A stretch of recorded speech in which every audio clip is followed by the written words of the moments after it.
ਸਤਿ ਸ਼੍ਰੀ ਅਕਾਲ ਜੀ। ਅੱਜ ਤੁਹਾਨੂੰ ਅਸੀਂ ਮਿਲਾਉਣ ਜਾ ਰਹੇ ਹਾਂ ਧਰਮਪਾਲ ਸ਼ਾਸਤਰੀ ਜੀ ਨੇ, ਜੋ ਕਿ 17 ਸਾਲ ਤੋਂ ਰਿਟਾਇਰਮੈਂਟ ਲਈ ਆ। ਉਹਨੇ ਸੰਸਕ੍ਰਿਤ ਪੜ੍ਹਾਇਆ ਕਰਦੇ ਸਨ। ਉਹਨਾਂ ਨਾਲ ਅਸੀਂ ਗੱਲਬਾਤ ਕਰਾਂਗੇ। 75 ਸਾਲ ਦੀ ਉਹਨਾਂ ਦੀ ਉਮਰ ਆ ਜਿਹੜੀ ਉਹ ਹੋ ਚੁੱਕੀ ਹੈ, ਪਰ ਅੱਜ ਵੀ ਪੂਰੇ ਕਾਇਮ ਨੇ ਜਿਹੜੇ ਉਹ ਨਜ਼ਰ ਆ ਰਹੇ ਨੇ। ਬਹੁਤ ਬਹੁਤ ਤੁਹਾਡਾ ਸਵਾਗਤ ਹੈ ਧਰਮਪਾਲ ਜੀ। ਧੰਨਵਾਦ ਜੀ। ਕਿਸ ਤਰ੍ਹਾਂ ਦੇਖਦੇ ਹੋ ਜਿਹੜੀ ਤੁਹਾਡੇ ਵੇਲੇ ਵਿੱਦਿਆ ਹੁੰਦੀ ਸੀ, ਅੱਜ ਉਹ ਅਲੋਪ ਹੁੰਦੀ ਜਾ ਰਹੀ ਆ? ਕਿਹੜੇ ਕਿਹੜੇ ਤੁਸੀਂ ਸਬਜੈਕਟ 'ਤੇ ਸ਼ਾਸਤਰੀ ਸੰਸਕ੍ਰਿਤ ਪੜ੍ਹਾਇਆ ਕਰਦੇ ਤੇ ਕਿਸੇ ਟਾਈਮ ਕਿਹੜੇ ਸੰਨ ਦੇ ਵਿੱਚ ਤੁਸੀਂ ਭਰਤੀ ਹੋਏ ਤੇ? ਦੇਖੋ, ਜਦੋਂ ਮੈਂ ਪੜ੍ਹਿਆ ਉਸ ਵੇਲੇ ਸੰਸਕ੍ਰਿਤ ਦਾ ਕਾਫੀ ਬੋਲਬਾਲਾ ਸੀ। ਹਰ ਸਕੂਲ ਦੇ ਵਿੱਚ ਸੰਸਕ੍ਰਿਤ ਦੇ 1-2 ਕਈ ਸਕੂਲ ਦੇ ਵੱਡੇ ਸਕੂਲਾਂ ਜਿੱਥੇ ਬੱਚਿਆਂ ਦੀ ਗਿਣਤੀ ਵੱਧ ਹੁੰਦੀ ਸੀ, ਉੱਥੇ 3 ਸ਼ਾਸਤਰੀ ਟੀਚਰ ਵੀ ਹੋਇਆ ਕਰਦੇ ਸੀ। ਹੌਲੀ ਹੌਲੀ ਜਦੋਂ ਮੈਂ ਪੜ੍ਹਿਆ 1964 ਦੇ ਵਿੱਚ ਮੈਂ 10ਵੀਂ ਕਰ ਲਈ। 6ਵੀਂ ਜਮਾਤ ਤੋਂ ਉਸ ਵੇਲੇ ਉਹਨਾਂ ਦਿਨਾਂ 'ਚ ਸੰਸਕ੍ਰਿਤ ਸ਼ੁਰੂ ਹੁੰਦੀ ਸੀ ਅਤੇ ਮੈਂ ਦੂਜੇ ਸਬਜੈਕਟਾਂ ਦੇ ਨਾਲ ਨਾਲ ਸੰਸਕ੍ਰਿਤ ਦਾ ਵੀ ਸਬਜੈਕਟ ਲੈ ਲਿਆ। ਅਤੇ ਸੰਸਕ੍ਰਿਤ ਦੇ ਗ੍ਰੰਥਾਂ ਨੂੰ ਮੈਂ ਉਦੋਂ 10ਵੀਂ ਦਾ ਜੇ ਰਿਜ਼ਲਟ ਦੇਰ ਤੋਂ ਆਉਣਾ ਸੀਗਾ, ਸੰਸਕ੍ਰਿਤ ਦੇ ਗ੍ਰੰਥਾਂ ਨੂੰ ਪੜ੍ਹਨਾ ਸ਼ੁਰੂ ਕੀਤਾ। ਸੰਸਕ੍ਰਿਤ ਦੇ ਆਪਣੇ ਗਿਆਨ ਨੂੰ ਹੋਰ ਬਹੁਤ ਵਧਾਇਆ। ਹੌਲੀ ਹੌਲੀ ਕੀ ਹੋਇਆ ਕਿ ਸੰਸਕ੍ਰਿਤ ਦੇ ਵਿਸ਼ੇ ਨੂੰ ਪੰਜਾਬ ਦੇ ਵਿੱਚੋਂ ਐਵੇਂ ਹੀ ਅਣਗੌਲਿਆ ਕਰਨਾ ਸ਼ੁਰੂ ਕਰ ਲਿਆ ਗਿਆ। ਇਹ ਕਿਹੜੇ ਸੰਨ ਦੀ ਗੱਲ ਆ? ਇਹ ਸਮਝੋ 1980 ਤੋਂ ਹੀ ਇਸ ਚੀਜ਼ ਦੀ ਨਿਉਂ ਧਰ ਦਿੱਤੀ ਗਈ। ਉਸ ਤੋਂ ਪਹਿਲਾਂ ਤੋਂ ਹੀ ਹੋ ਗਈ। ਸੰਸਕ੍ਰਿਤ ਟੀਚਰ ਜਿਹੜੇ ਸੀਗੇ 1970 ਤੋਂ ਬਾਅਦ ਸਕੂਲਾਂ ਦੇ ਵਿੱਚ ਲਾਣੇ ਬੰਦ ਕਰ ਦਿੱਤੇ ਗਏ।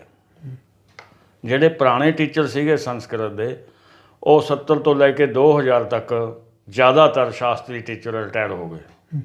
ਉਹਨਾਂ ਦੀ ਥਾਂ 'ਤੇ ਕੋਈ ਸੰਸਕ੍ਰਿਤ ਟੀਚਰ ਸਕੂਲਾਂ ਦੇ ਵਿੱਚ ਖਾਸ ਕਰਕੇ ਨਹੀਂ ਲਗਾਇਆ ਗਿਆ, ਨਾ ਮਿਡਲ 'ਚ, ਨਾ ਹਾਈ 'ਚ, ਨਾ ਸੈਕੰਡਰੀ, ਨਾ +2 ਸਕੂਲਾਂ ਦੇ ਵਿੱਚ। ਜਿਹੜੀ 22 ਸਾਲ ਪਹਿਲਾਂ ਦੀਆਂ ਗੱਲਾਂ ਕਰਦੇ ਆ, ਅੱਜ 2022 ਹੋ ਚੁੱਕਿਆ।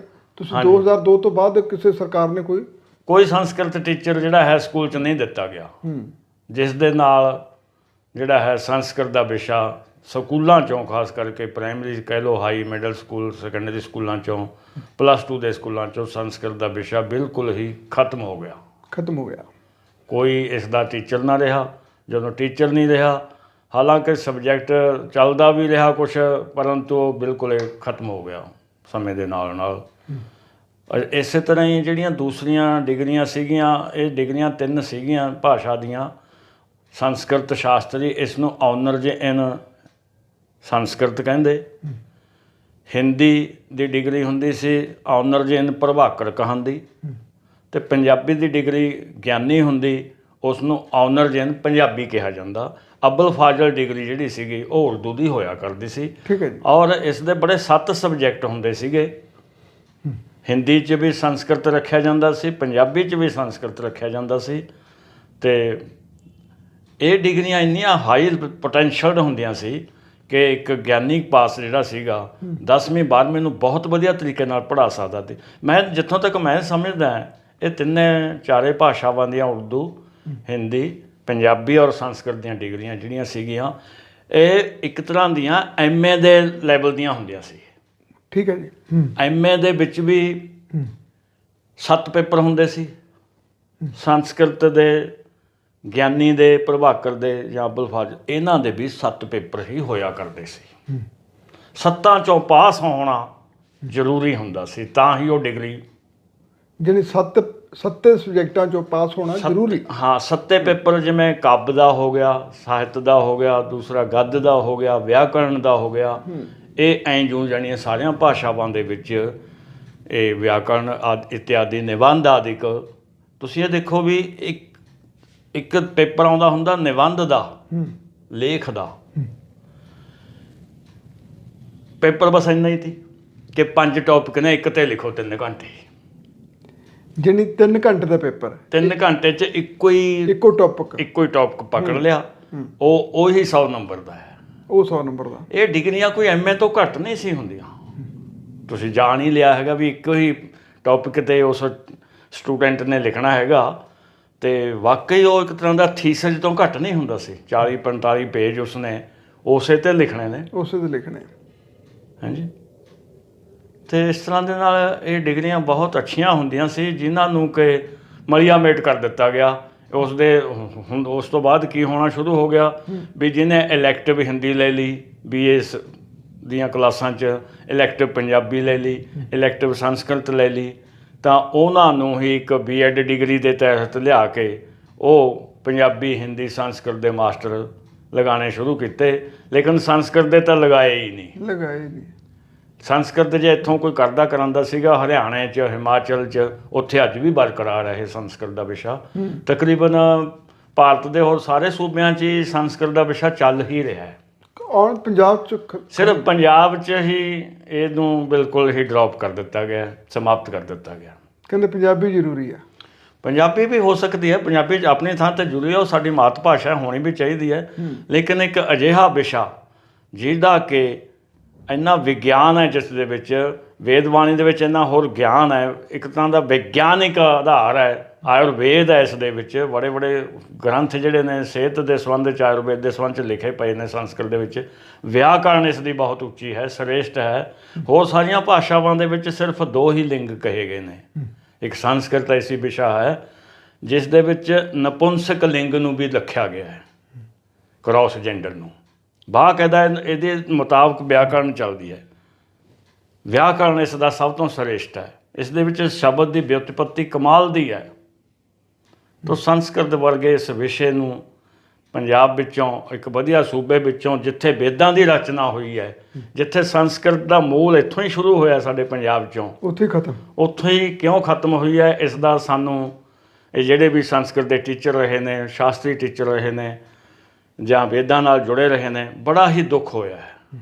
ਮਨ 'ਤੇ ਬੜੀ ਚੋਟ ਲੱਗੀ ਹੈ ਕਿ ਜਿੱਥੇ ਵੇਦਬਾਣੀ ਸ਼ੁਰੂ ਹੋਈ, ਜਿੱਥੇ ਤੱਕ ਮੈਂ ਸਮਝਦਾ ਹਾਂ ਗੁਰਬਾਣੀ ਦੇ ਵਿੱਚ ਵੀ ਸੰਸਕ੍ਰਿਤ, ਸੰਸਕ੍ਰਿਤੀ ਦੇ ਵਿੱਚ ਸੰਸਕ੍ਰਿਤ ਆਉਂਦੀ ਹੈ, ਔਰ ਆਉਣੀ ਵੀ ਚਾਹੀਦੀ ਹੈ। ਗੁਰੂ ਗੋਬਿੰਦ ਸਿੰਘ ਜੀ ਨੇ ਜੋ ਬਚਿੱਤਰ ਨਾਟਕ ਲਿਖਿਆ ਹੈ, ਹੋਰ ਚੰਡੀ ਚਰਿਤਰ ਲਿਖਿਆ, ਉਹਦੇ 'ਚ ਤਕਰੀਬਨ 90% ਜਿਹੜੇ ਸ਼ਬਦ ਨੇ ਉਹ ਸੰਸਕ੍ਰਿਤ ਦੇ ਨੇ। ਬਹੁਤ ਸਾਰੇ ਇਸ ਤਰ੍ਹਾਂ ਦੇ ਗੁਰਦੁਆਰੇ ਦੇ ਗ੍ਰੰਥੀ ਇਸ ਦੀ ਗੱਲ ਕਰਦੇ ਨੇ, ਚਰਚਾ ਕਰਦੇ ਨੇ ਵੀ ਜਿਹੜਾ ਸੰਸਕ੍ਰਿਤ ਦਾ ਪਾਠ ਆਉਂਦਾ ਮੱਧ 'ਚ, ਉਹ ਸਾਡੀ ਸਮਝ ਤੋਂ ਬਾਹਰ ਰਹਿ ਜਾਂਦਾ ਹੈ। ਮੈਂ ਕਿਹਾ ਵੀ ਉਹਦੇ ਲਈ ਇਹ ਹੈ ਕਿਸੇ ਸੰਸਕ੍ਰਿਤ ਸ਼ਾਸਤਰੀ ਕੋਲੇ ਤੁਸੀਂ ਉਹਨਾਂ ਸ਼ਬਦਾਂ ਦੀ ਵਿਆਖਿਆ, ਵਿਉਤਪੱਤੀ, ਉਹਨਾਂ ਦਾ ਚੋੜ ਕਿਵੇਂ ਉਹਨਾਂ ਨੂੰ ਨਿਖੇੜਿਆ ਜਾ ਸਕਦਾ ਹੈ, ਉਸ ਚੀਜ਼ ਦੀ ਤੁਸੀਂ ਮਤਲਬ ਉਹਨਾਂ ਤੋਂ ਗਾਈਡੈਂਸ ਲੈ ਲਓ, ਅਤੇ ਤਦ ਮਤਲਬ ਫਿਰ ਤੁਹਾਡੀ ਉਹ ਵੇਦਬਾਣੀ ਜਿਹੜੀ ਹੈ, ਜੋ ਜੀ ਗੁਰਮੁਖੀ ਲਿਪੀ 'ਚ ਲਿਖੀ ਗਈ ਹੈ ਸੰਸਕ੍ਰਿਤ, ਉਸ ਨੂੰ ਤੁਸੀਂ ਵਧੀਆ ਢੰਗ ਨਾਲ ਉਚਾਰਨ ਕਰ ਸਕੋਗੇ, ਔਰ ਤੁਹਾਡੇ ਅੰਦਰ ਵੀ ਚਾਨਣ ਹੋਏਗਾ। ਅਤੇ ਮੈਂ ਸਮਝਦਾ ਕਿ ਜਿਹੜੇ ਸੁਣਨਗੇ, ਹਾਂਜੀ, ਕਈ ਵਾਰੀ ਅਸੀਂ ਗਏ ਹਾਂ ਇਨ ਸਰਵਿਸ ਟ੍ਰੇਨਿੰਗ ਸੈਂਟਰ 'ਚ ਗਏ, ਹਾਂਜੀ, ਉਹ ਇੱਕ ਸੰਸਕ੍ਰਿਤ ਦਾ, ਉਹਨੇ ਥੋੜ੍ਹੀ ਸੰਸਕ੍ਰਿਤ ਪੜ੍ਹੀ ਹੋਈ ਅਤੇ SS ਲੇਸ਼ਕ ਉਸ ਦਾ ਨਾਮ ਸੀ, ਅਤੇ ਉਹ ਸੰਸਕ੍ਰਿਤ ਦਾ ਉਸਨੇ ਸ਼ਲੋਕ ਬੋਲਿਆ, ਕਿਸੇ ਦੇ ਪੱਲੇ ਹੀ ਨਹੀਂ ਪਿਆ। ਆਮ ਮੈਂ ਬ੍ਰਾਹਮਣਾਂ ਨੂੰ ਵੀ ਕਹਿੰਦਾ ਰਹਿੰਦਾ ਵੀ ਭਾਈ ਸਾਹਿਬ ਜੀ, ਸੰਸਕ੍ਰਿਤ ਨੂੰ ਤੁਸੀਂ ਵਧੀਆ ਢੰਗ ਨਾਲ ਕਿਉਂ ਨਹੀਂ ਬੋਲਦੇ? ਉਹ ਤਾਂ ਆਪੇ ਅੰਡਰਸਟੈਂਡ ਕਰੂਗਾ। ਤੁਸੀਂ ਦੇਖੋ, ਅੱਜ ਤੋਂ 50 ਸਾਲ ਪਹਿਲਾਂ ਦੀਆਂ ਗੱਲਾਂ ਵੀ ਜੇ ਆਪਾਂ ਲਈਏ, ਇੰਗਲਿਸ਼ ਦੇ ਵਿੱਚ ਕੋਰਟ ਦੇ ਵਿੱਚ ਗੱਲਾਂ ਹੁੰਦੀਆਂ ਸੀ, ਲੇਕਿਨ ਜ਼ਿਮੀਂਦਾਰ ਅਨਪੜ੍ਹ ਸਮਝ ਲੈਂਦਾ ਸੀ ਗੱਲ ਕਿੱਧਰ ਨੂੰ ਜਾਂਦੀ ਹੈ, ਸਮਝ ਲੈਂਦਾ ਸੀ। ਤਾਂ ਸੰਸਕ੍ਰਿਤ, ਇਹ ਤਾਂ ਸਾਡੇ ਬੋਲਣ ਦੇ ਲਹਿਜੇ 'ਤੇ ਡਿਪੈਂਡ ਕਰਦਾ ਹੈ ਵੀ ਅਸੀਂ ਸੰਸਕ੍ਰਿਤ ਨੂੰ ਕਿੰਨੇ ਵਧੀਆ ਢੰਗ ਨਾਲ ਬੋਲਦੇ ਹਾਂ। ਜੈਸੇ ਅੰਕ ਜੁਆ ਦਿਵ ਸੁਦਾ ਦੇਵਾ ਪਗਾ ਮਸਕੇ ਵਾਲੇ ਬਾਲ ਵਾਲੇ ਜਿਸ ਬਿਆਰ ਐਂ ਬੋਲ ਗਿਆ ਉਹੀ ਸ਼ਲੋਕ ਮੈਂ ਬੋਲਿਆ। ਤੁਸੀਂ ਕਿਵੇਂ ਬੋਲਿਆ? ਜਸਯਾਂਕੇਜ ਵਿਭਾਤੀ ਭੂਧਰ ਸੁਤਾ ਦੇਵਾ ਪਗਾ ਮਸਤਕੇ ਬਾਲੇ ਬਾਲ ਬਿਦੁਰ ਗਲੇ ਚ ਗਰਲੰ ਜਸਯੋ ਰਸੀ ਵਿਆਲ ਰਾਟ ਸੋ ਅਯੰ ਭੂਤੀ ਵਿਭੂਸ਼ਿਗਣ ਸੁਰਵਰ ਸਰਵਦਾ ਸਰਵ ਸਰਵਗਤ ਸ਼ਸ਼ੀ ਨਿਭ ਸ਼੍ਰੀ ਸ਼ੰਕਰ ਪਾਤੁ ਮਾਮ ਸ਼੍ਰੀ ਸ਼ੰਕਰ ਪਾਤੁ ਮਾਮ ਸ਼੍ਰੀ ਸ਼ੰਕਰ ਪਾਤੁ ਮਾਮ। ਬਿਲਕੁਲ ਧਰਮਪਾਲ ਜੀ, ਇਹ ਚੀਜ਼ਾਂ ਤਾਂ ਫਿਰ ਅੱਜ ਕੱਲ੍ਹ ਲੋਪ ਹੁੰਦੇ ਜਾ ਰਹੀਆਂ ਨੇ, ਅਲੋਪ ਹੁੰਦੀਆਂ ਜਾ ਰਹੀਆਂ ਨੇ। ਔਰ ਬਹੁਤ ਦੁੱਖ ਹੈ ਜਿਹੜੇ ਬ੍ਰਾਹਮਣ ਸੰਸਕ੍ਰਿਤ ਬੋਲਦੇ ਨੇ, ਉਹ ਕਈ ਵਾਰੀ ਕੀ ਕਰਦੇ ਨੇ, ਹਿੰਦੀ ਪਾਠੇ ਕਰ ਆਉਂਦੇ ਨੇ। ਮੈਂ ਕਿਹਾ ਯਾਰ ਗਲਤ ਹੈ, ਠੀਕ ਨਹੀਂ ਤੁਹਾਡੇ ਵਾਸਤੇ। ਇਹਨੂੰ ਇਹ ਵੇਦਬਾਣੀ ਨੂੰ ਤੁਸੀਂ ਕਿਉਂ ਅਲੋਪ ਕਰ ਰਹੇ ਹੋ? ਖੁਦ ਵੀ ਇਹਨੂੰ ਬੋਲੋ, ਲੋਕਾਂ ਨੂੰ ਇਹਨੂੰ ਸੁਖਾਲਾ ਬਣਾ ਕੇ ਬੋਲੋ, ਤਾਂ ਕਿ ਜਿਹੜਾ ਸੰਸਕ੍ਰਿਤ ਦੀ ਭਾਸ਼ਾ ਦਾ ਇੱਕ ਹਊਆ ਜਿਹਾ ਸਮਝਿਆ ਜਾ ਰਿਹਾ ਹੈ, ਐਂ ਤਾਂ ਤੁਸੀਂ ਸਮਝੋਗੇ ਕਈ ਵਾਰੀ ਅਸੀਂ ਦੇਖਦੇ ਹਾਂ ਗੁਰਬਾਣੀ ਦਾ ਪਾਠ ਚੱਲ ਰਿਹਾ ਹੁੰਦਾ, ਕੱਖ ਪੱਲੇ ਨਹੀਂ ਪੈ ਰਿਹਾ ਹੁੰਦਾ। ਸ਼ਾਇਦ ਤੁਹਾਡੇ ਇੱਦਾਂ ਦੇ ਤਜਰਬੇ ਹੋਣ, ਉਹ ਪੜ੍ਹਨ ਵਾਲਾ ਪਾਠੀ ਇਸ ਤਰ੍ਹਾਂ ਪੜ੍ਹਦਾ ਹੈ ਕਿ ਪਤਾ ਹੀ ਨਹੀਂ ਲੱਗਦਾ। ਸਵਾਦ ਇਸ ਗੱਲ ਦਾ ਹੈ, ਜੇ ਸੰਸਕ੍ਰਿਤ ਦਾ ਪਾਠੀ ਭਗਤ ਪੁਰਾਣ ਦਾ ਪਾਠ ਪੜ੍ਹਦਾ ਹੈ, ਅਸੀਂ ਉੱਥੇ ਕੈਚ ਕਰਦੇ ਹਾਂ ਬਾਣੀ ਇੱਥੇ ਚੱਲ ਰਹੀ ਹੈ, ਅਜੇ ਆਹ ਪ੍ਰਸੰਗ ਇੱਥੇ ਚੱਲ ਰਿਹਾ ਹੈ।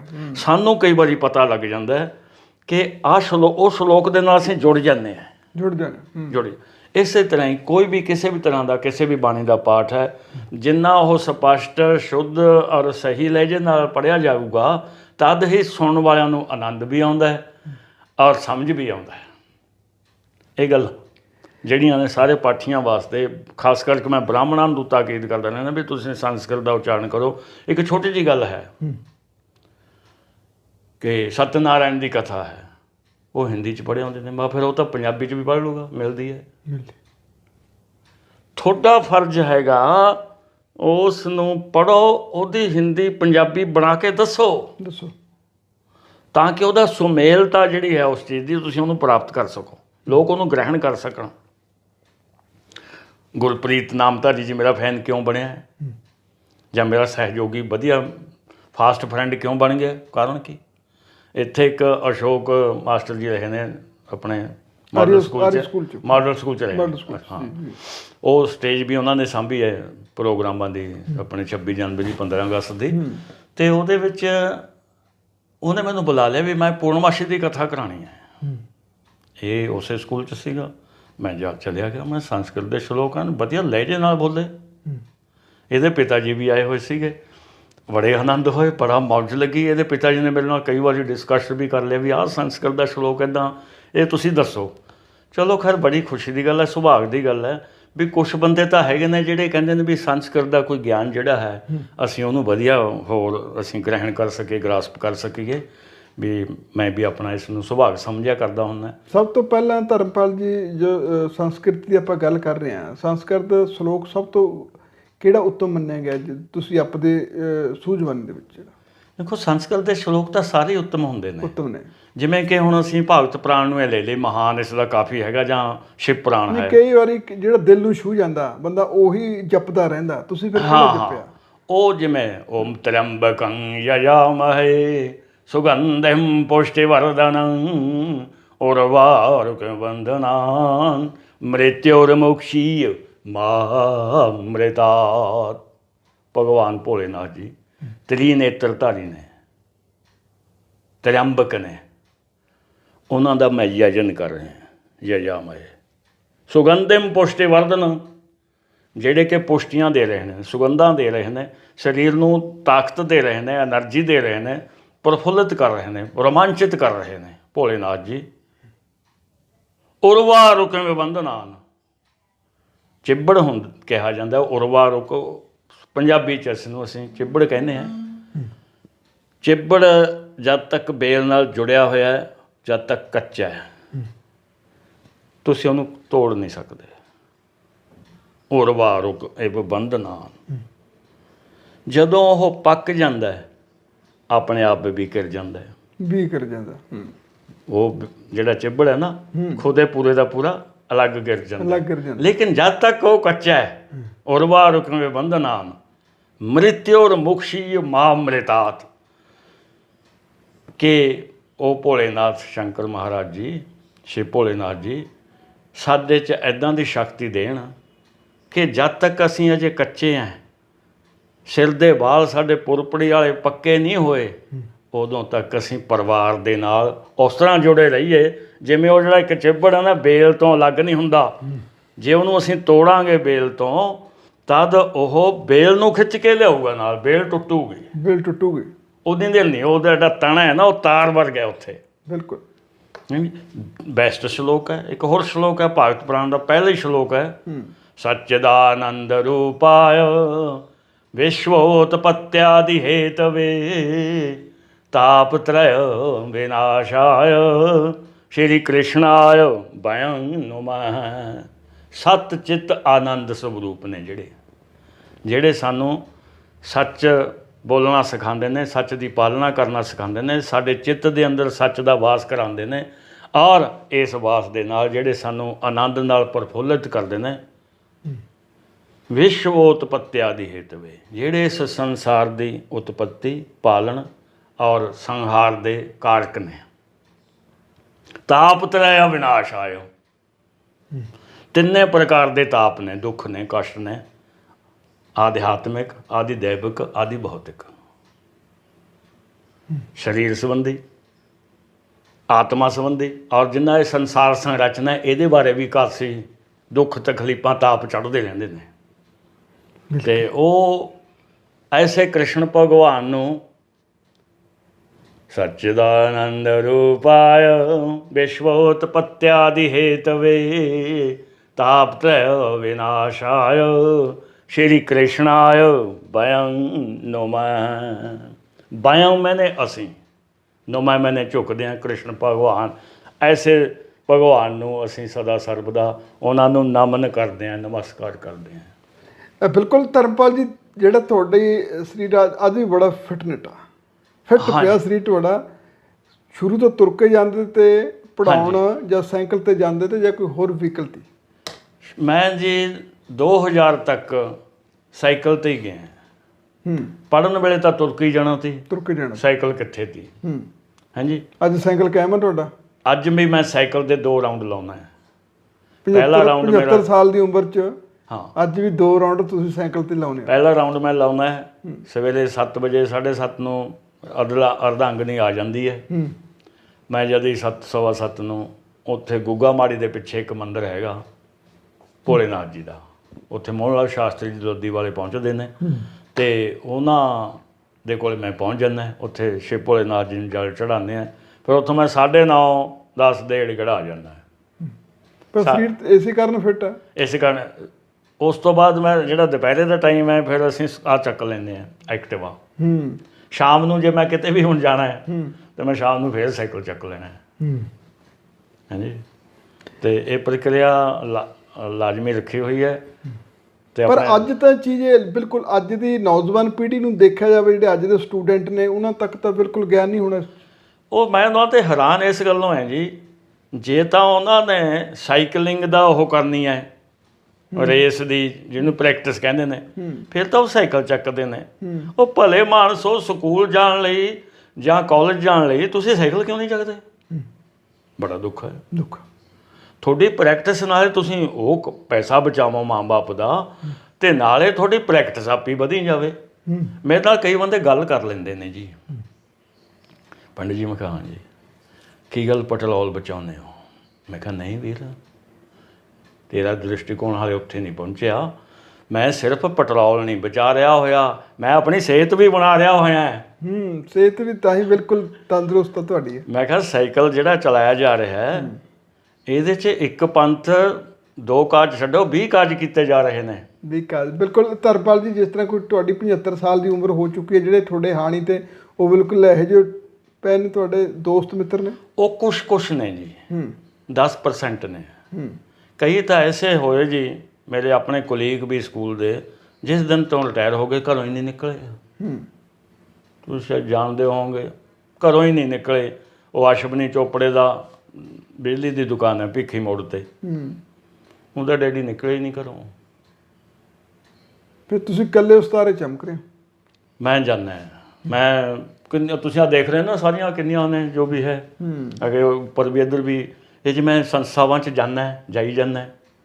ਹਾਂਜੀ, ਬਿਲਕੁਲ। ਸਾਡਾ ਲਾਸਟ ਸਵਾਲ ਹੋਊਗਾ, ਜਿਸ ਤਰ੍ਹਾਂ ਕਿ ਤੁਹਾਡੇ ਨਾਭੇ ਦੇ ਜਿਹੜੇ ਵਿਧਾਇਕ ਰਹੇ ਨੇ ਉਹ ਕਾਫੀ ਉਲਝੇ ਰਹੇ ਨੇ, ਸਾਧੂ ਸੰਗਤ ਧਰਮ ਸੁਰਤ ਕਾਫੀ ਸੁਰਖੀਆਂ ਦੇ ਵਿੱਚ ਰਹੇ ਨੇ, ਉਹ ਅੱਜ ਕੱਲ੍ਹ ਨਾਭਾ ਜੇਲ੍ਹ ਦੇ ਵਿੱਚ ਬੰਦ ਨੇ। ਕਿਸ ਤਰ੍ਹਾਂ ਦਾ ਉਹਨਾਂ ਦਾ ਕੈਰੀਅਰ ਕਾਫੀ ਲੋਕਾਂ ਦੀ ਚਰਚਾ ਦਾ ਵਿਸ਼ਾ ਬਣਿਆ ਹੋਇਆ?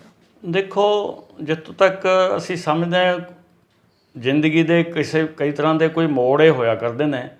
ਵੈਸੇ ਜਿਵੇਂ ਤੁਸੀਂ ਕਹਿ ਰਹੇ ਹੋ, ਉਹ ਕੋਈ ਉਲਝੇ ਹੋਏ ਨਹੀਂ ਹੀ ਰਹੇ ਤੇ, ਉਹ ਬੜੇ ਹੀ ਸੁਲਝੇ ਹੋਏ ਨੇਕ ਦਿਲ ਇਨਸਾਨ। ਇੱਥੋਂ ਤੱਕ ਕਿ ਉਹ ਵੀ ਸਮਾਂ ਹੈ ਸੀ ਜਦੋਂ ਹਰਮਨ ਪਿਆਰਾ ਨੇਤਾ ਇਹਨਾਂ ਨੂੰ ਕਿਹਾ ਜਾ ਰਿਹਾ ਸੀ।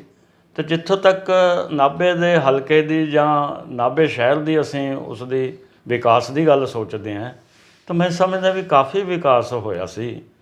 ਕਿ ਲੱਗਦਾ ਹੈ ਕਿ ਪਿਛਲੇ 25-30 ਸਾਲਾਂ 'ਚ ਵੀ ਸ਼ਾਇਦ ਉਹਨਾਂ ਵਿਕਾਸ ਨਾ ਹੋਇਆ ਹੋਵੇ। ਕਹਿੰਦੇ ਨੇ ਪ੍ਰਤੱਖ ਨੂੰ ਪ੍ਰਮਾਣ ਦੀ ਕੋਈ ਲੋੜ ਨਹੀਂ ਹੁੰਦੀ। ਲੋੜ ਨਹੀਂ ਹੁੰਦੀ। ਇਹ ਗੱਲ ਨੂੰ ਵੀ ਸਾਰਾ ਨਾਭਾ ਹੀ ਜਾਣਦਾ ਹੈ। ਕੋਈ ਮੈਂ ਇਕੱਲਾ ਨਹੀਂ ਜਾਣਦਾ ਇਸ ਗੱਲ ਨੂੰ ਕਿ ਹਾਂ ਵਾਕਈ ਸ਼ਹਿਰ ਦੇ ਨੁਹਾਰ ਬਾਲਣ ਦਾ ਉਹਨਾਂ ਨੇ ਕੋਈ ਸੁਪਨਾ ਲਿਆ ਹੋਇਆ ਸੀਗਾ ਅਤੇ ਉਸ ਵੱਲ ਨੂੰ ਉਹ 85% ਪਹੁੰਚ ਵੀ ਚੁੱਕੇ ਸੀ ਆਪਣੇ ਉਸ ਸਮੇਂ ਦੇ ਦੌਰਾਨ।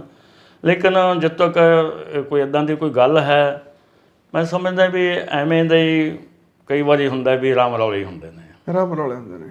ਕੋਈ ਸਰਕਾਰਾਂ ਦੀਆਂ ਵੀ ਕਈ ਵਾਰ ਨੀਤੀਆਂ ਹੁੰਦੀਆਂ ਨੇ। ਹਾਂ, ਬਸ ਸਰਕਾਰਾਂ ਦੀਆਂ ਨੀਤੀਆਂ ਹੁੰਦੀਆਂ ਨੇ ਵੀ ਸਰਕਾਰਾਂ ਕੰਨੀ ਸਾਡੇ ਕੰਨੀ ਜਿਹੜੀ ਕੋਈ ਸਾਡੇ ਕਮੀਆਂ ਪੇਸ਼ੀਆਂ ਨੇ ਉੱਧਰ ਨੂੰ ਧਿਆਨ ਲੋਕਾਂ ਦੇ ਨਾ ਜਾਣ। ਇੱਦਾਂ ਉੱਧਰ ਦੀਆਂ ਗੱਲਾਂ ਨੂੰ ਅਸੀਂ ਤੋੜ ਕੇ ਅਤੇ ਲੋਕਾਂ ਦੇ ਧਿਆਨ ਨੂੰ ਇੱਧਰ ਉੱਧਰ ਅਸੀਂ ਕਨਵਰਟ ਕਰ ਲਈਏ ਤਾਂ ਉਹ ਜਿਹੜੀ ਗੱਲ ਹੈਗੀ ਹੈ, ਹੋ ਸਕਦਾ ਇੱਦਾਂ ਦੀਆਂ ਗੱਲਾਂ ਵੀ ਚੱਲਦੀਆਂ ਨੇ ਸਿਆਸਤਬਾਜ਼ੀਆਂ ਦੀਆਂ। ਬਿਲਕੁਲ, ਜਿਵੇਂ ਤੁਹਾਡੀ 75 ਸਾਲ ਦੀ ਉਮਰ ਦੇ ਵਿੱਚ ਤੁਸੀਂ ਕੋਈ ਇਹੋ ਜਿਹਾ ਸਿਆਸੀ ਰਾਜਨੀਤਿਕ ਬੰਦਾ ਦੇਖਿਆ, ਤੁਸੀਂ ਨੇੜੇ ਹੋ ਕੇ ਮਿਲੇ ਹੋਊਗੇ ਕਦੇ? ਤਕਰੀਬਨ ਸਾਰਿਆਂ ਨੂੰ ਹੀ ਮਿਲੇ ਹੈ। ਜਿੰਨੇ ਵੀ ਨਾਭੇ ਦੇ ਰਹੇ ਨੇ ਸਿਆਸਤੀ, ਉਹ ਪਰਮੇਸ਼ਰ ਦੀ ਕੋਈ ਕਿਰਪਾ ਕਹਿ ਲਓ। ਅਗਲਾ ਬਾਕੀ ਤਾਂ ਸਾਰੇ ਉਹਨਾਂ ਨੂੰ ਨਮਸਤੇ ਕਰਦੇ ਆ, ਲੇਕਿਨ ਇਹ ਸਿਆਸਤੀ ਲੋਕ ਮੈਨੂੰ ਕਰਦੇ ਰਹੇ ਹੈ। ਇਹ ਤਾਂ ਹੋ ਸਕਦਾ ਉਹਨਾਂ ਨੇ ਕੋਈ ਅੱਛੀ ਦਿੱਖ ਦੇਖੀ ਹੋਵੇ। ਸਭ ਤੋਂ ਪਹਿਲਾਂ ਗੁਰਦਰਸ਼ਨ ਸਿੰਘ ਜੀ ਰਹੇ, ਰਾਜਾ ਨਰਿੰਦਰ ਸਿੰਘ ਜੀ ਵੀ ਆਏ, ਗੁਰਦਰਸ਼ਨ ਸਿੰਘ ਦੀ ਉਹਨਾਂ ਦੀ ਸੁਰਿੰਦਰ ਕੌਰ ਜੀ ਵੀ ਆਏ, ਰਮੇਸ਼ ਸਿੰਗਲਾ ਜੀ ਵੀ ਆਏ, ਕਾਕਾ ਰਣਦੀਪ ਜੀ ਵੀ ਆਏ, ਰਾਜਾ ਨਰਿੰਦਰ ਸਿੰਘ ਜੀ ਵੀ ਆਏ ਅਤੇ ਉਹਨਾਂ ਤੋਂ ਉਪਰੰਤ ਜਾਣੀ ਸਾਧੂ ਸਿੰਘ ਧਰਮਸੋਤ ਜੀ ਵੀ ਆਏ ਨੇ।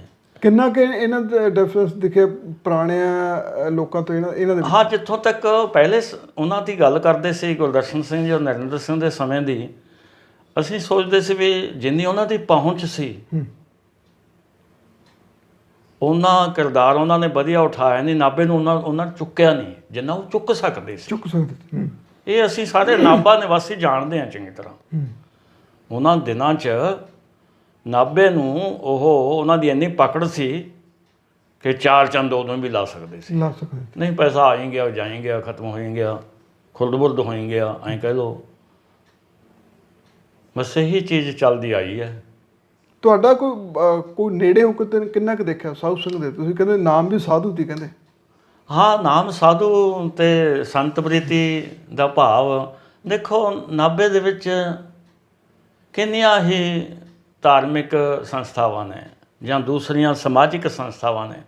ਕੋਈ ਐਸੀ ਸੰਸਥਾ ਜਿਸ ਨੂੰ ਕੋਈ ਮਾਇਕ ਸਹਾਇਤਾ ਦੀ ਲੋੜ ਸੀ, ਮੈਂ ਕਹਿੰਦਾ ਹਰ ਸੰਸਥਾ ਨੂੰ ਸਾਧੂ ਸਿੰਘ ਧਰਮਸੋਤ ਜੀ ਵੱਲੋਂ ਆਪਣੀ ਮਹਾਨਤਾ, ਐਸੀ ਮਹਾਨ ਬ੍ਰਿਤੀ ਨੂੰ ਲੈਂਦਿਆਂ ਹੋਇਆਂ ਸਭ ਧਰਮਾਂ ਦੀਆਂ ਸੰਸਥਾਵਾਂ ਨੂੰ ਉਹ ਮਾਇਕ ਗ੍ਰਾਂਟਾਂ ਦਿੱਤੀਆਂ ਗਈਆਂ, ਜਿਹਦੇ ਨਾਲ ਨਾਭੇ ਨੂੰ 4 ਚੰਦ ਲੱਗ ਗਏ। ਜਿਵੇਂ ਕਿ ਜੇ ਅਸੀਂ ਸੋਚੀਏ ਸਾਡੀ ਹੋਈ, ਮੈਂ ਹੁਣ ਸੀਨੀਅਰ ਸਿਟੀਜ਼ਨ ਹੋ ਗਿਆ, ਉਸ ਸੰਸਥਾ ਵਿੱਚ ਜਾਂਦਾ, ਉੱਥੇ ਵੀ ਮਾਇਕ ਸਹਾਇਤਾ ਦਿੱਤੀ ਗਈ, ਕਾਫੀ ਦਿੱਤੀ ਗਈ। ਨਾਲ ਹੀ ਅਮਲ ਸੁਸਾਇਟੀ ਹੈ ਸ਼ਮਸ਼ਾਨ ਘਾਟ, ਉੱਥੇ ਵੀ ਦਿੱਤੀ ਗਈ। ਉਸਦੇ ਨਾਲ ਹੀ ਕਬਰਸਤਾਨ ਹੈ, ਉੱਥੇ ਵੀ ਦਿੱਤੀ ਗਈ। ਦਿੱਲੀ ਕੋਈ ਛੱਡੀ ਹੋ ਨਹੀਂ, ਕੋਈ ਛੱਡੀ ਨਹੀਂ ਹੈ। ਬਸ ਕੀ ਗਣਾਈਏ ਕਿ ਸੈਂਕੜੇ ਦੀ ਗਿਣਤੀ 'ਚ ਮਤਲਬ ਸੰਸਥਾਵਾਂ ਨੇ ਨਾਭੇ 'ਚ, ਔਰ ਜਿਸ ਨੇ ਵੀ ਐਂ ਕਿਹਾ ਵੀ ਹਾਂਜੀ ਉਸੇ ਨੂੰ ਹੀ ਉਹ ਦਾਤ ਬਖਸ਼ ਦਿੱਤੀ। ਇਹ ਪਹਿਲੀ ਵਾਰ ਹੋਇਆ? ਇਹ ਹਾਂ, ਪਹਿਲੀ ਵਾਰ ਹੀ ਹੋਇਆ। ਅੱਜ ਤੋਂ ਪਹਿਲਾਂ ਕਿਸੇ ਨੇ ਇਸ ਪਾਸੇ ਨੂੰ ਆਪਣਾ ਮੁਹਾਰ ਕਰਿਓ ਹੀ ਨਹੀਂ ਸੀ ਵੀ ਹਾਂ ਇੱਦਾਂ ਵੀ ਹੋ ਸਕਦਾ ਹੁੰਦਾ, ਇੱਦਾਂ ਵੀ ਧਾਰਮਿਕ ਸੰਸਥਾਵਾਂ ਨੂੰ ਪੈਸਾ ਮਿਲ ਸਕਦਾ ਹੁੰਦਾ ਔਰ ਵਧੀਆ ਢੰਗ ਨਾਲ ਲੱਗ ਸਕਦਾ ਹੁੰਦਾ। ਅਸੀਂ ਸਮਝਦੇ ਹਾਂ ਕਿ ਵੀ ਸੀਨੀਅਰ ਸਿਟੀਜ਼ਨ ਵਿੱਚ ਹੁਣੇ ਹੀ ਪਿੱਛੇ ਜੀ ਇਹਨਾਂ ਨੇ 5 ਲੱਖ ਦਿੱਤਾ ਗਿਆ ਸੀਗਾ ਅਤੇ ਉਹਨਾਂ ਨੂੰ ਬੁਲਾਇਆ ਗਿਆ। ਜਦੋਂ ਉਹ ਕੰਮ ਹੋ ਗਿਆ ਬੜੇ ਖੁਸ਼ ਹੋਏ ਵੀ ਇਹ ਤਾਂ 5 ਲੱਖ ਦੀ ਬਜਾਏ 7-8 ਲੱਖ ਦਾ ਕੰਮ ਹੋਇਆ ਲੱਗਦਾ। ਅਤੇ ਦੇਣ ਵਾਲੇ ਨੂੰ ਵੀ ਲੱਜਤ ਆ ਜਾਂਦੀ ਹੈ ਜਦੋਂ ਇੱਦਾਂ ਦੇ ਸ਼ਬਦ ਬੋਲਦਾ, ਜਿਨ੍ਹਾਂ ਦੇ ਦੁਆਰਾ ਖਰਚ ਕੀਤਾ ਜਾਂਦਾ ਹੈ ਉਹ ਵੀ ਬਾਗੋ ਬਾਗ ਹੋ ਜਾਂਦੇ ਨੇ ਵੀ ਹਾਂ ਵਧੀਆ ਗੱਲ ਹੋਈ ਹੈ। ਅਤੇ ਦੇਣ ਵਾਲਾ ਵੀ ਕਹਿੰਦਾ ਵੀ ਹਾਂ ਭਾਈ ਇਹ ਜਿਹੜਾ ਪੈਸਾ ਦਿੱਤਾ ਗਿਆ ਸੀ ਇਹਦਾ ਸਦਉਪਯੋਗ ਇਹ ਹੋਇਆ, ਪੂਰੇ ਦਾ ਪੂਰਾ ਸਾਰੇ ਦਾ ਸਾਰਾ ਉਹਨੂੰ ਵੱਧੇ ਲੱਗਿਆ। ਬਿਲਕੁਲ। ਰਿਟਾਇਰਮੈਂਟ ਤੋਂ ਬਾਅਦ ਫਿਰ ਕਿਸ ਤਰ੍ਹਾਂ ਦਾ ਚੱਲਦਾ ਘਰ ਦਾ ਗੁਜ਼ਾਰਾ? ਕੋਈ ਹੋਰ ਕੰਮ ਧੰਦਾ ਤੋਰਿਆ ਸ਼ਾਸਤਰੀ ਜੀ? ਦੇਖੋ, ਹੋਰ ਵੈਸੇ ਤਾਂ ਦੇਖਿਆ ਜਾਵੇ ਲੋੜ ਹੀ ਨਹੀਂ ਹੈਗੀ, ਕਿਉਂਕਿ ਸਰਕਾਰੀ ਮਹਿਕਮੇ 'ਚੋਂ ਪੰਜਾਬ ਦੇ ਸਿੱਖਿਆ ਵਿਭਾਗ 'ਚੋਂ ਸੇਵਾ ਨਿਵਰਤ ਹੋਇਆ, ਇਸ ਲਈ ਉਹ ਪੈਨਸ਼ਨ ਵਧੀਆ ਮਿਲਦੀ ਹੈ। ਉਂਝ ਸਮੇਂ ਦੀਆਂ ਪਹਿਲਾਂ ਲੋੜਾਂ ਦੇ ਮੁਤਾਬਕ ਕੋਈ ਜਿਵੇਂ ਹੁਣ ਵੇਦ ਬਾਣੀ ਮੈਂ ਪੜ੍ਹਿਆ ਹੋਇਆ ਸੀਗਾ ਸੰਸਕ੍ਰਿਤ, ਤਾਂ ਇਦਾਂ ਦੇ ਕੋਈ ਪਾਠ ਪੂਜਾ ਜਨਪੱਤਰੀ ਆਦਿਕ ਦੇ ਕਈ ਕਾਰਜ ਵੀ ਜਿਹੜੇ ਨੇ ਕਰਦਾ ਆ ਰਿਹਾ ਆ ਜਾਂਦੇ ਨੇ ਕਾਫੀ ਸੰਗਤ ਸ਼ਰਧਾਲੂ। ਹਾਂ ਆ ਜਾਂਦੇ ਨੇ। ਹੁਣ ਜਾਣੀ ਸਿਹਤ ਨਹੀਂ ਮਤਲਬ ਅਲਾਉ ਕਰਦੀ ਹੈਗੀ, ਇਸ ਲਈ ਇਦਾਂ ਲੱਗਦਾ ਵੀ ਕੋਈ ਵੱਡਾ ਜਿਹੜਾ ਹੈ ਕਾਰਜ ਅਨੁਸ਼ਠਾਨ ਨਹੀਂ ਪਕੜਨਾ ਚਾਹੀਦਾ। ਨਹੀਂ ਪਕੜਨਾ ਚਾਹੀਦਾ। ਹਾਂਜੀ ਬਿਲਕੁਲ। ਕਿਸ ਤਰ੍ਹਾਂ ਮੰਗ ਕਰਦੇ ਹੋ ਸਰਕਾਰਾਂ ਤੋਂ ਸੰਸਕ੍ਰਿਤ ਦੁਬਾਰਾ ਸ਼ੁਰੂ ਹੋਣੀ ਚਾਹੀਦੀ ਹੈ? ਜ਼ਰੂਰ ਮੰਗ ਕਰਦੇ ਹਾਂ, ਪੁਰਜ਼ੋਰ ਮੰਗ ਕਰਦੇ ਹਾਂ, ਔਰ ਇਹ ਚਾਹੁੰਦੇ ਹਾਂ ਕਿ ਜੇਕਰ ਪੰਜਾਬ ਨੂੰ ਬਚਾਉਣਾ ਹੈ, ਨਸ਼ਿਆਂ ਤੋਂ ਬਚਾਉਣਾ ਹੈ, ਅੱਜ ਦੀ ਨੌਜਵਾਨ ਪੀੜ੍ਹੀ ਨੂੰ ਸਿੱਧੇ ਰਾਹ ਤੋਰਨਾ ਹੈ, ਤਾਂ ਸੰਸਕ੍ਰਿਤ ਵਰਗੇ ਸਿਵਲਾਈਜ਼ਡ ਲੈਂਗੁਏਜ ਨੂੰ ਜ਼ਰੂਰ ਅਪਣਾਇਆ ਜਾਵੇ, ਜ਼ਰੂਰ ਲਾਜ਼ਮੀ ਕੀਤਾ ਜਾਵੇ ਪੰਜਾਬ ਦੇ ਵਿੱਚ। ਭਾਵੇਂ ਉਸ ਦਾ ਵੇਟੇਜ ਘੱਟ ਰੱਖ ਲਿਆ ਜਾਵੇ ਵੀ ਬੱਚਿਆਂ 'ਤੇ ਬਰਡਨ ਬਣਾ ਵਧੇ, ਪਰ ਸੰਸਕ੍ਰਿਤ ਇੱਕ ਬਹੁਤ ਹੀ ਦਿਵ ਬਾਣੀ, ਵੇਦ ਬਾਣੀ, ਇਸ ਨੂੰ ਜ਼ਰੂਰ ਇਸ ਨੂੰ ਸਕੂਲਾਂ ਦੇ ਪਾਠ। ਨਾਭਾ ਦੇ ਵਿੱਚ ਵੀ ਕਹਿੰਦੇ ਕਾਲਜ ਦੀ ਸੰਸਕ੍ਰਿਤ ਦਾ। ਨਾਭਾ ਦੇ ਵਿੱਚ ਕਾਲਜ ਸੀਗਾ ਸੰਸਕ੍ਰਿਤ ਦਾ, ਸਾਧੂ ਰਾਮ ਸ਼ਾਸਤਰੀ ਜੀ ਨੇ ਉਸ ਦਾ ਬੂਟਾ ਲਾਇਆ ਸੀ। ਪਹਿਲਾਂ ਉਹ 1972 ਤੱਕ ਜਾਣੀ ਜਿਹੜਾ ਸੀਗਾ ਇੱਦਾਂ ਹੀ ਰਿਹਾ ਲੋਕਲ ਲੈਵਲ 'ਤੇ। ਉਹਨਾਂ ਦੇ ਬੜੇ ਉਦਮ ਕੀਤੇ, ਉਹਨਾਂ ਨੇ ਉਸ ਨੂੰ ਸਰਕਾਰੀ ਤੌਰ 'ਤੇ ਸਰਕਾਰੀ ਕਾਲਜ ਬਣਾ ਲਿਆ ਗਿਆ। ਪਹਿਲਾਂ ਉੱਦਾਂ ਚੱਲ ਰਿਹਾ ਸੀ ਸੰਸਥਾ, ਲੋਕਲ ਸੰਸਥਾ ਵੱਲੋਂ, ਅਤੇ ਜਾ ਕੇ ਇਹ 1985 ਦੇ ਵਿੱਚ ਇਸ ਦਾ ਮੂੜਾ ਬੰਨਣਾ ਸ਼ੁਰੂ ਕਰ ਦਿੱਤਾ ਗਿਆ। ਹੌਲੀ ਹੌਲੀ ਬੰਦ ਹੋ ਗਿਆ। ਫਿਰ ਇਸ ਜਿਹੜੇ ਟੀਚਰ ਸੀਗੇ ਉਹ ਉਹਨਾਂ ਨੂੰ ਇੱਥੇ ਆਪਣੇ ਰਿਪਦਮਨ ਕਾਲਜ ਦੇ ਵਿੱਚ ਸ਼ਿਫਟ ਕਰ ਦਿੱਤਾ ਗਿਆ, ਅਤੇ ਫਿਰ ਹੌਲੀ ਹੌਲੀ ਉਹਨਾਂ ਨੂੰ ਕੁਛ ਨੂੰ ਕਿਹਾ ਵੀ ਤੁਸੀਂ ਪਟਿਆਲੇ ਇੱਕ ਸੰਸਕ੍ਰਿਤ 'ਚ ਕਾਲਜ ਚੱਲਦੇ ਉੱਥੇ ਚਲੇ ਜਾਓ। ਕਈ ਅੜ ਆ ਗਏ। ਜਾਣੀ ਬਸ ਉਹ ਜਿਹੜਾ ਸੰਸਕ੍ਰਿਤ ਦਾ ਜਿਹਨੇ ਦੇਖਿਆ ਸੀ, ਸੁਪਨਾ ਲਿਆ ਸੀ ਵੀ ਸੰਸਕ੍ਰਿਤ ਦੀ ਫੁਲਵਾੜੀ ਜਿਹੜੀ ਹੈ ਪੰਜਾਬ ਦੇ ਵਿੱਚ ਵਧੀਆ ਫੁੱਲੂਗੀ, ਅਤੇ ਲੋਕਾਂ ਨੂੰ ਇੱਕ ਵੇਦ ਬਾਣੀ ਦਾ ਗਿਆਨ ਮਿਲੂਗਾ, ਲੋਕ ਵੇਦ ਪੜ੍ਹਨਗੇ, ਅਤੇ ਉਹ ਅੱਛਾ ਜਿਹਨੂੰ ਆਪਾਂ ਸਦ ਵਿਚਾਰ ਕਹਿੰਦੇ ਆ, ਅੱਛਾ ਵਿਵਹਾਰ ਕਹਿੰਦੇ ਆ, ਜਾਂ ਜਿਸ ਨੂੰ ਅਸੀਂ ਕਹਿੰਦੇ ਵੀ ਨੈਤਿਕ ਕਦਰਾਂ ਕੀਮਤਾਂ ਦੀ ਸਿੱਖਿਆ ਦਾ ਭੰਡਾਰ ਹੈ ਇਹ ਵਿਸ਼ਾ। ਇਹਨੂੰ ਜਿਹੜਾ ਪੜ੍ਹ ਲੂਗਾ ਉਹਦਾ ਸਾਰਾ ਮੁਹਾਰ ਹੀ ਬਦਲ ਜੂਗਾ। ਉਹ ਨਸ਼ਿਆਂ ਤੋਂ ਮੁਕਤ ਹੋ ਜੂਗਾ, ਉਹ ਮਦਰਾਪਾਨ ਤੋਂ ਮੁਕਤ ਹੋ ਜੂਗਾ, ਉਹ ਮਾਸਾਹਾਰੀ ਹੋਣ ਤੋਂ ਮੁਕਤ ਹੋ ਜੂਗਾ। ਇਸ ਵਿਸ਼ੇ ਦਾ ਪ੍ਰਭਾਵ ਹੀ ਐਸਾ ਹੈ।